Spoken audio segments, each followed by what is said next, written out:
ગુજરાતમાં ચાંદીપુરા વાયરસનો ખતરો સતત વધી રહ્યો છે। સાબરકાંઠા જિલ્લામાં ચાંદીપુરા જેવા લક્ષણો ધરાવતી વધુ એક 2 વર્ષની બાળકીનું સારવાર દરમિયાન મોત થયું છે। હિંમતનગરમાં આવા કેસોમાં મૃત્યુઆંક હવે 5 પર પહોંચી ગયો। પોશીના તાલુકાના સરહદી વિસ્તારમાંથી 9 જુલાઈના રોજ બાળકીને હિંમતનગર સિવિલ હોસ્પિટલમાં દાખલ કરવામાં આવી। બાળકીમાં ચાંદીપુરા વાયરસના શંકાસ્પદ લક્ષણો જોવા મળતા તેના સેમ્પલ લેબોરેટરી તપાસ માટે મોકલવામાં આવ્યા।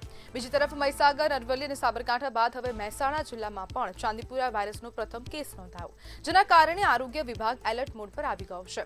આરોગ્ય વિભાગ દ્વારા અસરગ્રસ્ત વિસ્તારોમાં સર્વેલન્સ, ફોગિંગ અને આરોગ્ય ચકાસણીની કામગીરી તેજ કરાઈ રહી છે। ખાસ કરીને નાના બાળકોના સ્વાસ્થ્યને લઈને તંત્ર વધુ સતર્ક બન્યું છે। રાજ્યમાં સતત વધી રહેલા કેસોએ લોકોમાં ચિંતા પણ વધારી દીધી છે અને સાથે સાથે ગુજરાતના ગ્રામ્ય વિસ્તારોમાં પણ ચિંતાનો માહોલ જોવા મળી રહ્યો છે, કારણ કે જે પ્રમાણે ચાંદીપુરા વાયરસ સતત ફેલાઈ રહ્યો છે। અગાઉ પણ ગુજરાતમાં આની મહામારી કહી શકાય, વાયરસ ખૂબ ફેલાયો હતો અને ફરીથી હવે ક્યાંક ને ક્યાંક ચાંદીપુરા વાયરસે દસ્તક આપી હોય તેવું લાગી રહ્યું છે, કારણ કે બાળકોમાં ખૂબ આંગળીના ટેરવે હવે આ જે ચાંદીપુરા વાયરસ છે તે ફેલાઈ રહ્યો છે। 5 જેટલા બાળકોના મોત થઈ ચૂક્યા છે। આંકડો સતત વધી રહ્યો છે। ખાસ કરીને અહીંયા ચિંતાની વાત એ છે કે જ્યારે બાળક હોસ્પિટલ પહોંચી રહ્યું છે, બાળક હોસ્પિટલમાં આવે છે તે બાદ સેમ્પલ લેવામાં આવે છે અને સેમ્પલના રિપોર્ટ સુધી પણ હવે બાળક જીવિત નથી રહેતું। સતત હવે મોતનો આંકડો વધી રહ્યો છે। આજ મુદ્દે આપણી સાથે ચર્ચા કરવા માટે Himmatnagar સિવિલના assistant professor doctor Anand Patel જોડાઈ ગયા છે। આનંદભાઈ, ગામડાઓમાં કેસ વધી રહ્યો છે, સરહદીય વિસ્તારોમાં ખૂબ હવે આ ચાંદીપુરા વાયરસના કેસો સામે આવી રહ્યા છે અને મોતનો આંકડો વધી રહ્યો છે, શું કહેશો? ચાંદીપુરા વાયરસ એક એવો વાયરસ છે કે જે મોટાભાગે બાળકો લેસ ધેન 15 યર્સના જે બાળકો હોય છે એને સૌથી વધારે અસર કરતું હોય છે, કેમ કે બાળકોની રોગ પ્રતિકારક શક્તિ જે હોય છે સૌથી ઓછી હોય છે આપણા મોટાભાગના એડલ્ટ કરતા।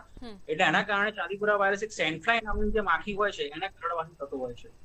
માખીના કરડ્યા બાદ બાળકને લક્ષણોની અંદર સૌથી પહેલા બહુ ભારે તાવ આવવો, માથું દુખવું, ઉલટી થવી, આ બધા જેવા લક્ષણો સામે આવતા હોય છે અને બાળકના શરીરની અંદર મગજ જે છે બાળકનું એને સૌથી વધારે અસર કરતું હોય છે। મગજની અંદર સોજો કરી દે છે, એટલે એના કારણે એક્યુટ એન્કેફેલાઇટિસના સિમ્પટોમ્સ જે છે એ બાળકમાં જોવા મળે છે અને એના કારણે બાળકોને આંચકી આવવી અને બેભાન થઈ જવું જેવા લક્ષણોનો પણ સમાવેશ થાય છે।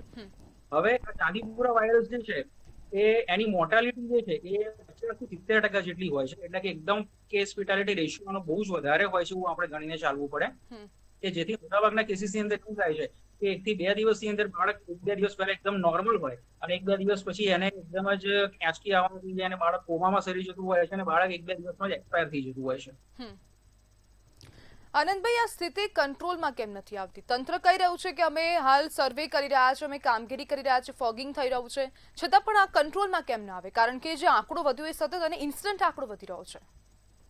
હા, હવે આ ચાંદીપુરા વાયરસ જે છે એ યુઝ્યુઅલી કેવું હોય છે કે ભેજવાળા વાતાવરણની અંદર જે સેન્ડફ્લાય નામની માખી હોય છે એના કરડવાથી થાય છે। એટલે આજે ચોમાસું ચાલી રહ્યું છે જેના કારણે એ સેન્ડફ્લાય નામની માખીનું જે બ્રીડિંગ પ્રોસેસ જે હોય છે એ આ ચોમાસાની સિઝનની અંદર એકદમ જ વધી જતી હોય છે અને એ વધ્યા બાદ સેન્ડફ્લાયની સંખ્યામાં એકદમ જ વધારો થતો હોય છે। હવે એ માખી કરડે એટલે એ ચાંદીપુરા વાયરસ એ સેન્ડફ્લાયમાંથી બાળકના શરીરની અંદર દાખલ થાય છે।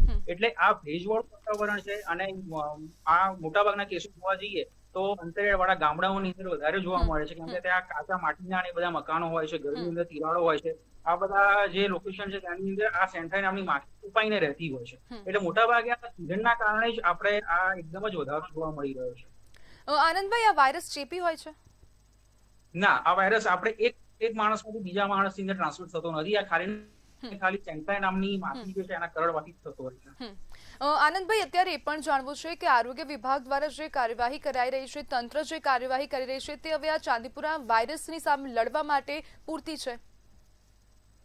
હા, અત્યારે આ ચાંદીપુરા વાયરસનો સૌથી પહેલો કેસ હિંમતનગર સિવિલની અંદર 24 તારીખે નોંધવામાં આવ્યો હતો અને અમે સેમ્પલ મોકલવામાં આવ્યા હતા, જેનું રિપોર્ટ 3-4 દિવસ પછી પોઝિટિવ આવ્યો હતો અને અમે તંત્રને તરત જ એ વખતે જાણ કરેલી હતી અને તંત્ર એકદમ જ પછી સફળ જાગૃત પણ થયું છે અને એના માટેની જે એક્ટિવિટી છે જેમ કે દવાઓનો છંટકાવ કરવો અને આંતરિયાળવાળા વિસ્તારોની અંદર જે આપણે પેરેન્ટ્સને પ્રોપર નોલેજ પૂરું પાડવું કે અમુક પ્રકારના સિમ્પટમ્સ દેખાય તો એ પ્રકારના બાળકોને તરત જ હોસ્પિટલની અંદર દાખલ કરવામાં આવે, 3 પ્રકારની રાહ ના જોવામાં આવે, એટલે પ્રકારની કામગીરી થઈ રહી છે અને હિંમતનગર સિવિલ હોસ્પિટલની અંદર પણ હવે 24/7 અમારા ડોક્ટરોની ટીમ જે છે એ સંપૂર્ણપણે સજ્જ છે અને ઇક્વિપમેન્ટથી લઈને મેન પાવરથી લઈને અમે સંપૂર્ણપણે 24/7 સજ્જ છીએ।